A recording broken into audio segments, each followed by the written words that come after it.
Yeah, money's important, vision's important, how we allocate resources and setting priorities is important. But the most important thing is taking care of people. You can do that, but then the next person in the house is going to pick up a gun. The next generation is going to pick up a gun. Democracy is a partnership. It's not just your mayor and the council. It's not just you voting every 4 years. It's you taking care of your community, your neighborhood, your street, your block. A misdemeanor conviction shouldn't prevent you from getting a job. Prevent you from being able to get your license reinstated. Shouldn't prevent you from being able to take care of your family. So we just believe in second chances. Hey everybody, and welcome to In the Running, the podcast where we bring your local elections to life. We're your hosts, Mayor Dapkus and Olivia Self, two rising juniors at Mountainbrook High School.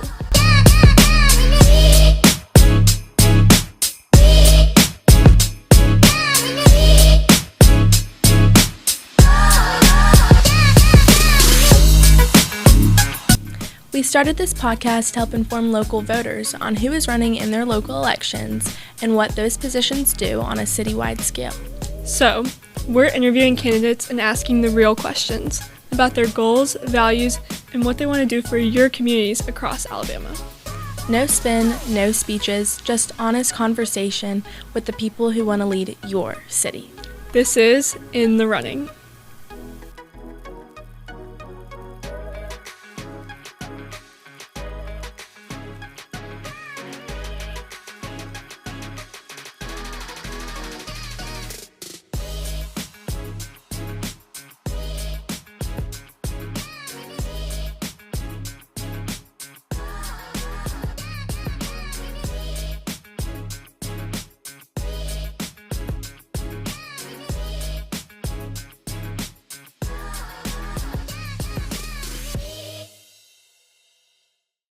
Hey everybody, and welcome back to In the Running.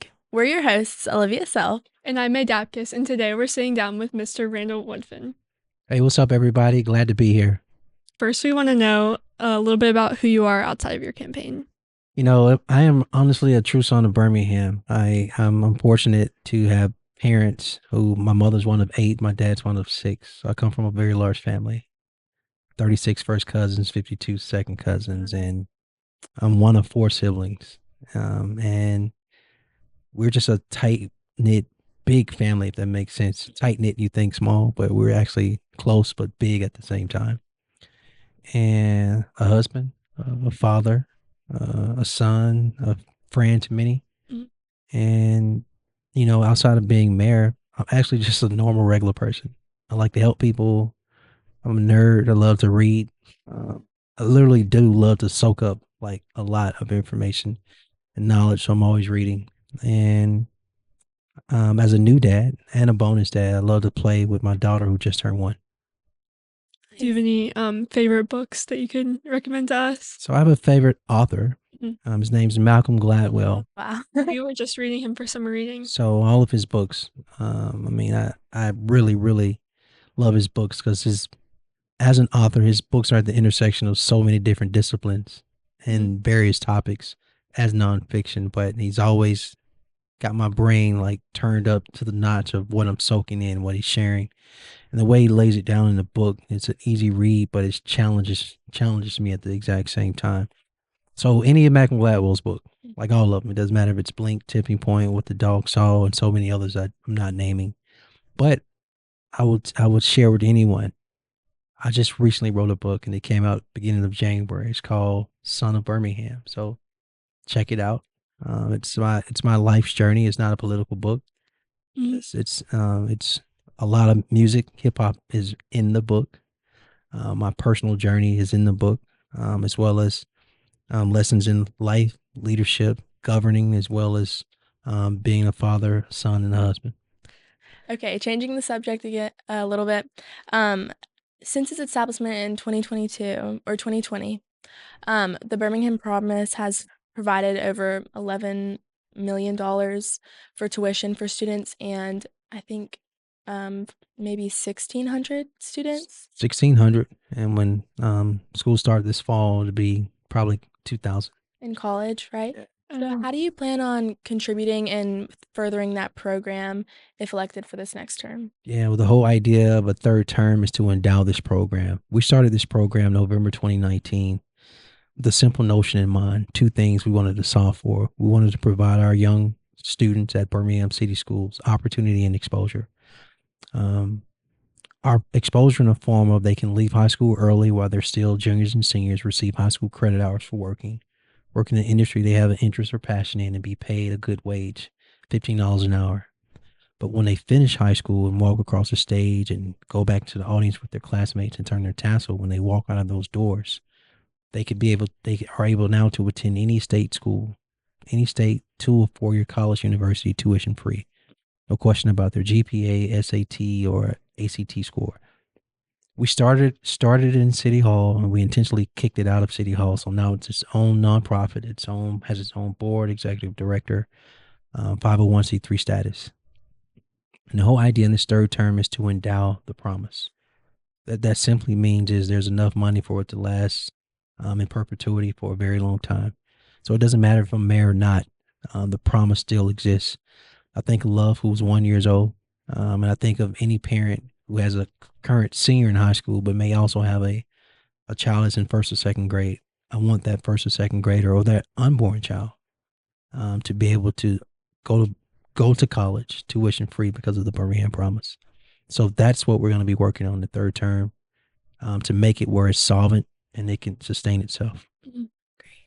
You serve the largest city in a very interesting county, Jefferson County, 34 municipalities. Yeah. What do you think, or what's your take on collaboration with these municipalities or using your power to benefit the entire county? Yeah. So one of the things when I came into office, knowing that Birmingham is in the center of the donut, if you would, Mhm. it was important for us to work with everyone else. And so one of the first things we did was start convening all the mayors, and all of the mayors didn't show up at first, only about 20 something. But now we're to the point where these many years later, all 30 plus show up. And the whole notion was, what can we do to build trust? What could we agree on?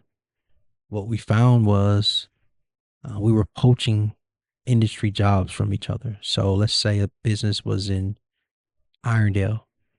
Well, someone in Birmingham would call and say, "Hey, come move your business to my city." Well, Birmingham would gain the jobs, Irondale would lose the jobs, but the region county would be no new net jobs. Well, cities kept doing that to each other. So what we agreed to do was just say, "Hey, why don't we stop doing that? Why don't we create a no poaching agreement?" And now, when we first started, only 20 something cities signed on. Now everyone is signed on. But the whole idea, that type of low hanging fruit builds trust. Your word was collaboration. And so that's a definition of collaboration and working with other cities in the county. It's hard. Everyone has their own flavor style of their city, whether it's centered around their school system or economic development or small versus mid-sized versus big. But I think it's important to work with others to move the region. For sure. Your response about the jobs and trading them in between municipalities kind of leads me into this next question. How do you plan on keeping and attracting young workers into Birmingham? Great question. We've been doing it. I'm happy and very, very proud to say the Wall Street Journal literally just named Birmingham top 5 cities in America where college graduates come to. College graduates around the country are moving to Birmingham to work, to live, to play, to start their families, start their lives. That's a big deal.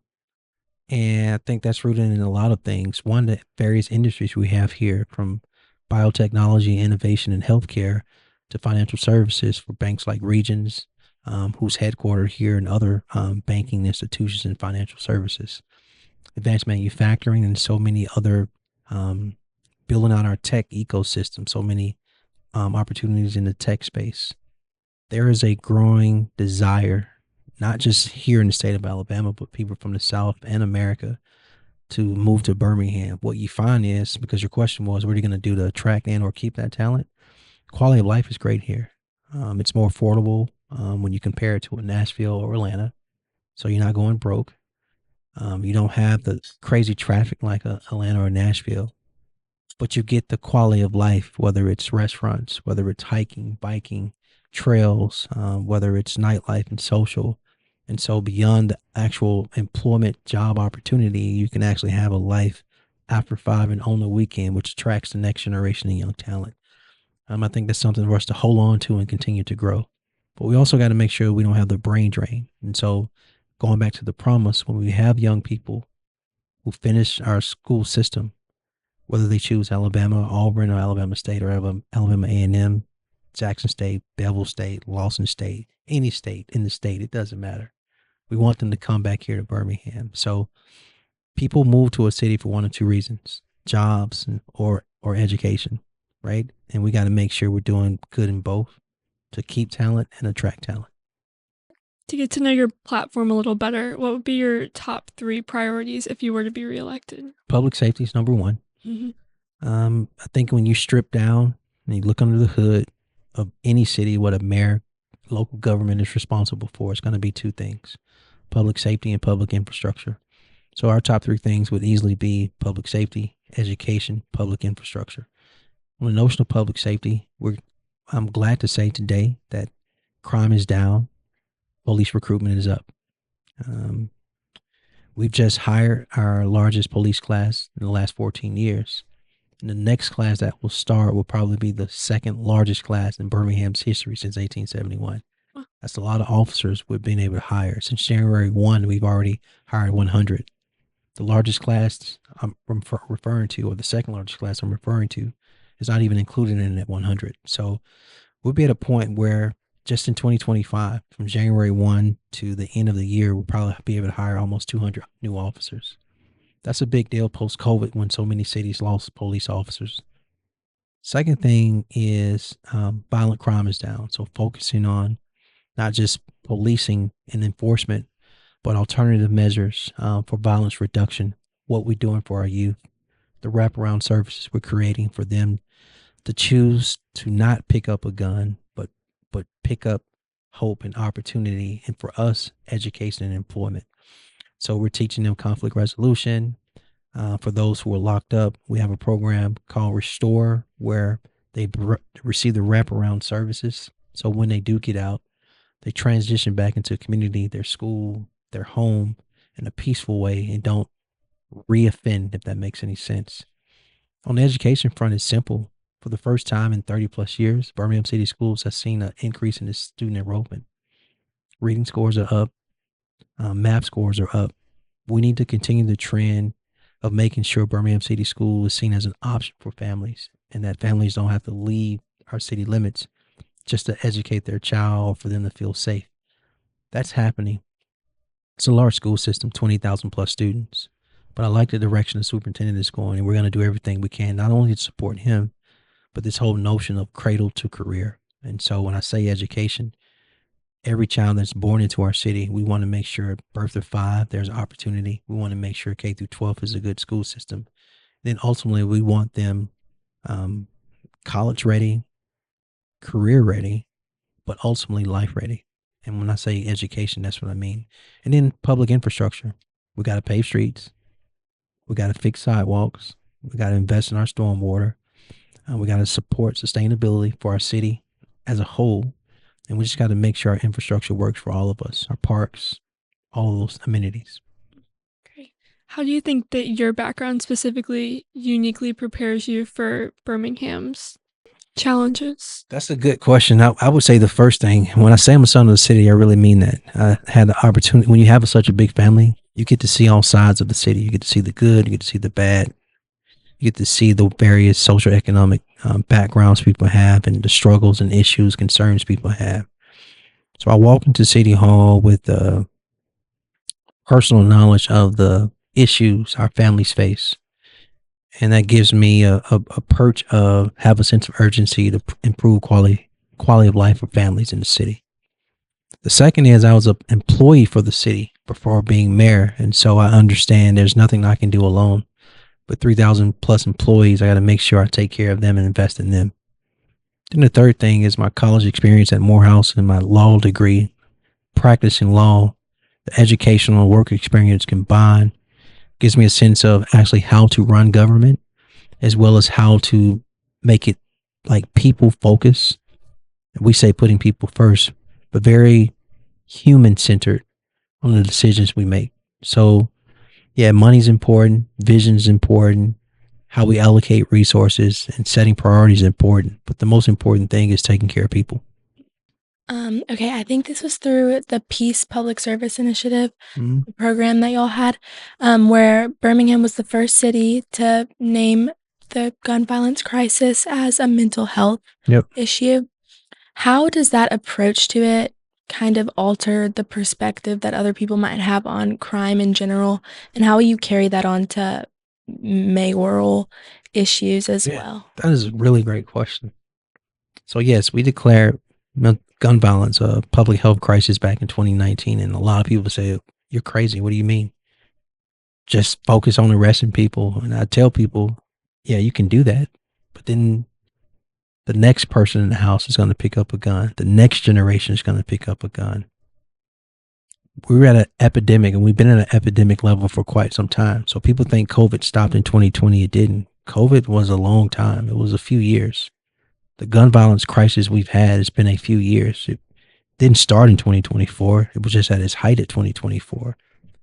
With that said, when you approach it from a public health lens, what it does is open up how you look at solving the problem, meaning it's going to take more than just police. It's going to take more than just what people say, well, home training. If they get it at home, they'll never act that way. Well, if they don't have it at home, what's the other alternative and option?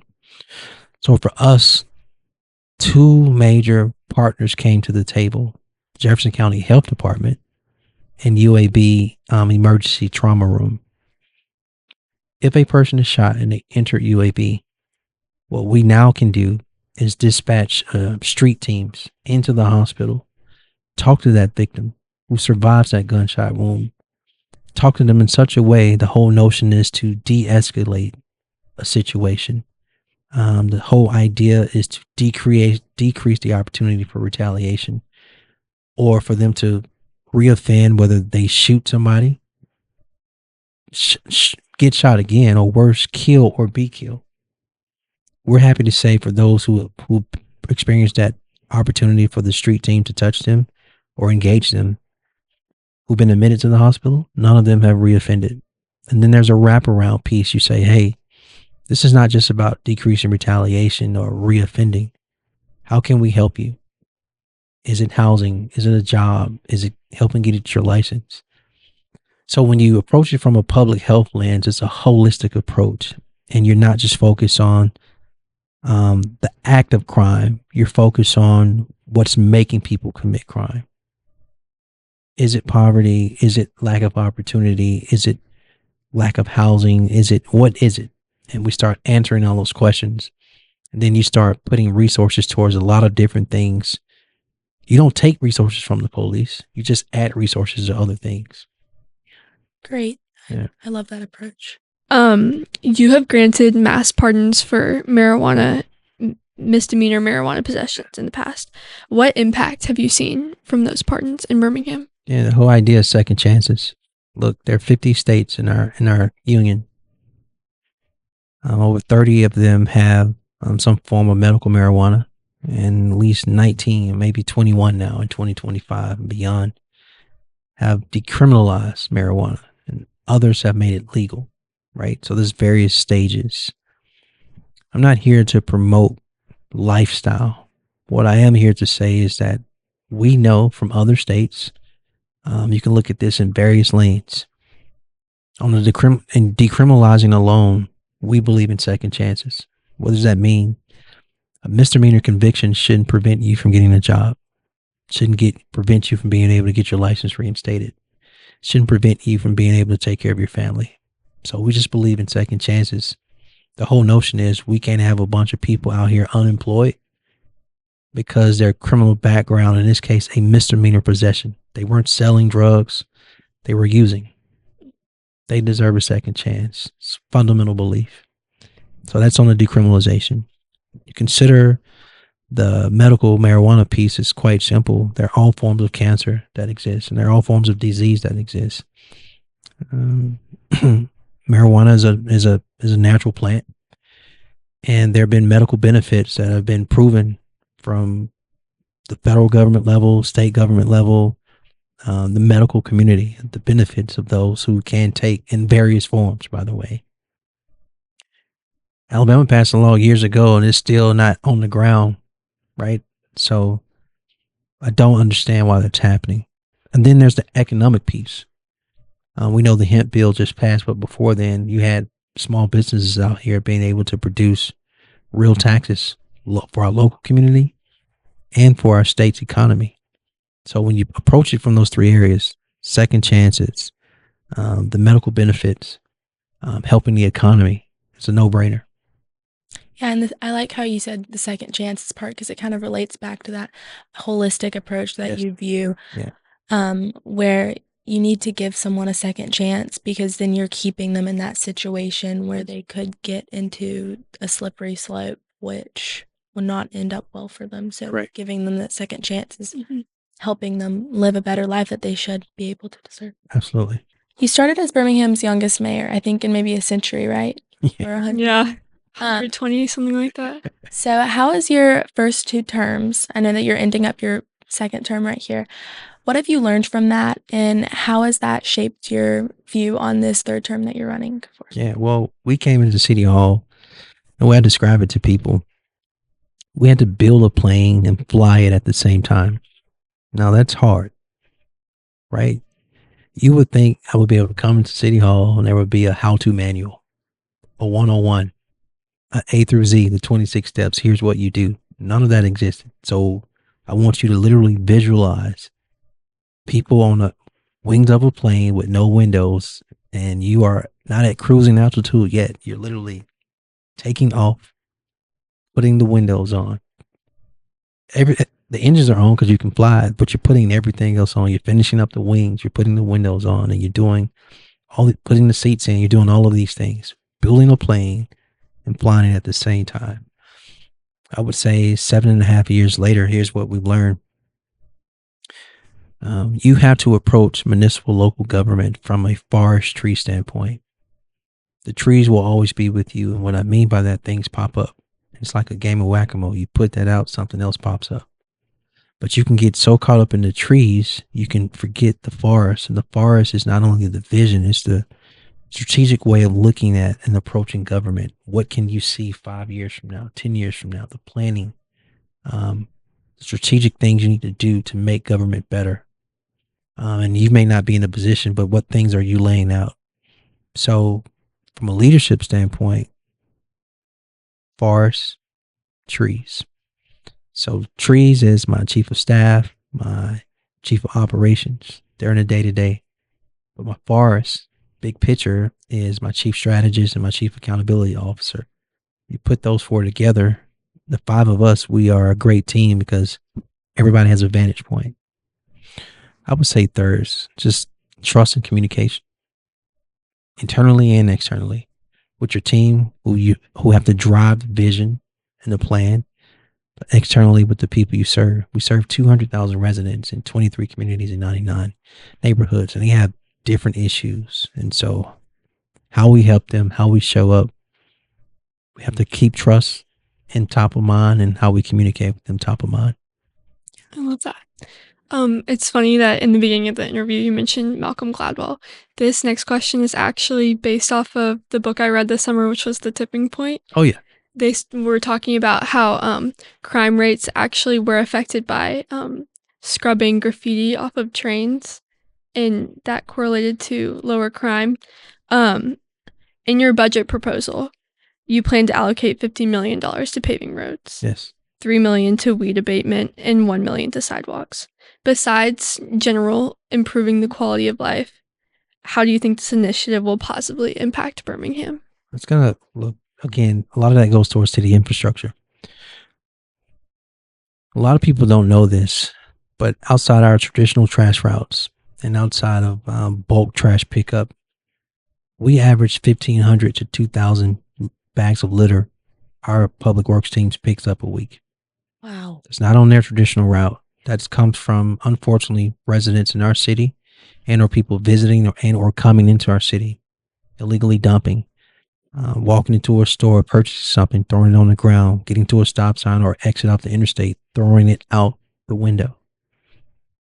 So I kept telling the team, why do our interstate exits look so filthy? It's because people just didn't have pride. They don't care. So we got clever and we did a test pilot. I think at the Arkadelphia exit, which is 2059 westbound, we put a trash can on the exit just to see if behavior would change. And it turns out it did. If you put a trash can there, one of two things is going to happen. The person's not going to throw it out, or they're going to actually use the trash can. So then we started putting trash cans on various exits. I think we have one now on Green Springs, one on Porto, Avenue I, and a few more. So I told them we need to start doing that in the neighborhoods too. Let's start a civics education campaign and a pride campaign about helping us keep our city clean. But then let's add more cameras and catch people, because people won't stop illegal dumping and littering. But I told you how much litter we pick up. We average about 35 illegal dump sites we pick up a week as well. And that is people just taking trash and just putting it on our streets, not in the trash can.